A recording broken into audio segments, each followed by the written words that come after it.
As many as 40 Conservative MPs look set to rebel over government plans to build a high-speed rail link between London and the north of England. A vote will take place in the Commons later tonight, with dozens of backbenchers expected to vote against the HS2 project. Our deputy political editor, Chris Shipp, is at Westminster tonight. A big night for HS2. How tight do you think the vote's likely to be? Well, I think the simple answer to that is not very, and I'll explain why in just a moment. MPs right now are midway through a very long debate which started this afternoon and will culminate with a vote tonight into this, what will be eventually a £50 billion high-speed train line between London and Birmingham, and latterly Manchester and Leeds. All the while that's been going on outside the House of Commons, there's been a protest, those who are opposed making their views very clear.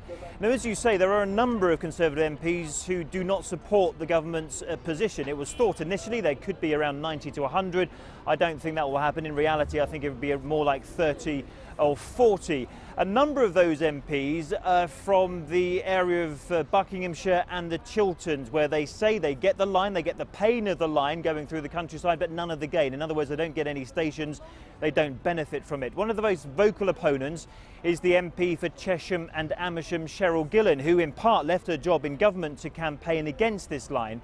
She's now focusing on a much longer tunnel, possibly costing £2 billion more, which she says will make the whole scheme much better.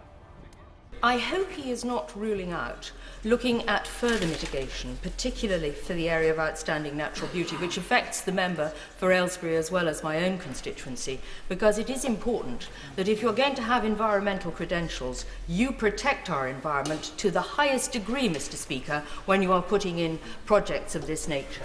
Now, Cheryl Gillen is speaking out against her own Transport Secretary, Patrick McLaughlin, who admitted, yes, this scheme is controversial, but he told MPs it was not a scheme that the country could duck. Mr. Speaker, I stand at the dispatch box today to support High Speed 2, a new north-south railway line. I do so with much humility and not a little trepidation, but also confidence, because whilst I wholly understand the concerns of those honourable members whose constituents are affected by the route, I also know that this is a decision we cannot duck. We have waited long enough. The West Coast Main Line can take no more. Assuming this does get passed, then what happens next?